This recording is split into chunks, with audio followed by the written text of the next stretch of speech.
Salut! Revoyons les bases ensemble. Les émotions, ça sert à quoi?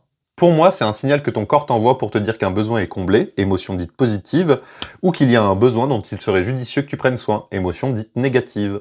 Il faut souvent du temps pour comprendre le message, surtout avec les émotions fortes, comme pendant un deuil, après une rupture, un accident, ou même après avoir gagné au loto. Quand l'émotion qui en découle nous envahit et qu'on cherche tout de suite à l'évacuer car trop inconfortable, on ne prend pas soin du message qu'elle transmet. On va alors monter dans l'échelle de stress, et plus notre niveau de stress va être élevé, plus la stratégie pour satisfaire le besoin en demande risque d'être maladroit et mal interprétée. Par exemple, si un enfant est agacé parce qu'il a besoin de l'attention de ses parents, il peut demander aux parents de jouer avec lui, puis faire du bruit autour d'eux jusqu'à ce qu'on le remarque, ou encore casser un truc, taper quelqu'un, se jeter dans la boue.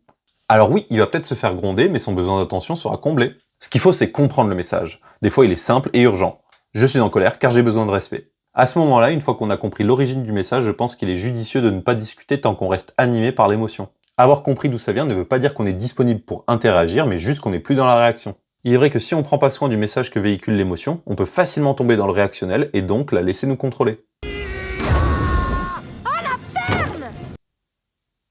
Les émotions fortes sont vectrices de beaucoup d'énergie et on peut facilement se laisser embarquer par ça. Et plutôt que de juste prendre le message pour ce qu'il est et de faire en sorte de s'en occuper, on se retrouve à agresser les gens qui nous entourent avec des phrases mal tournées et des interactions fortes. Avoir conscience de ça nous permet de nous accorder la place nécessaire pour que cette énergie n'interfère pas avec l'intention du message qu'on veut transmettre pour communiquer notre ressenti. Prendre du recul quand on se sent dans la réaction, c'est faire preuve d'une belle maturité émotionnelle selon moi. Mais parfois, c'est plus complexe. Je me sens mal, triste, déprimé, j'ai envie que ma vie ait du sens, mais je sais pas trop comment faire, puis je sais pas vraiment ce que j'aime, etc., etc. Si on s'y perd et que ça bouffe toute notre énergie, se faire accompagner pour qu'on y voit plus clair, que ça dure moins longtemps et qu'on puisse avancer de nouveau, c'est une idée judicieuse, je pense. Genre par un professionnel sympa, à l'écoute. J'avais personne de particulier en tête, hein. Aussi, lors d'une interview, Jay Shetty rapportait que les moines d'un temple où il avait été vivre disaient que les Occidentaux n'avaient pas d'émotions, ils étaient des émotions car les émotions prenaient le contrôle. Je trouve l'image intéressante pour visualiser ce que c'est que le réactionnel.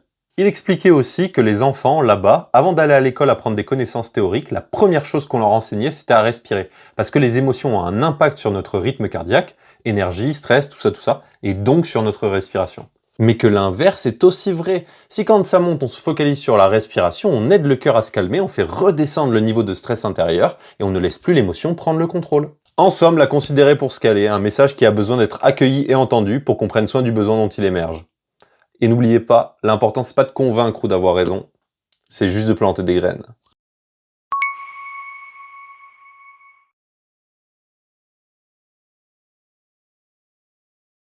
La suite logique, c'est la responsabilité émotionnelle, non?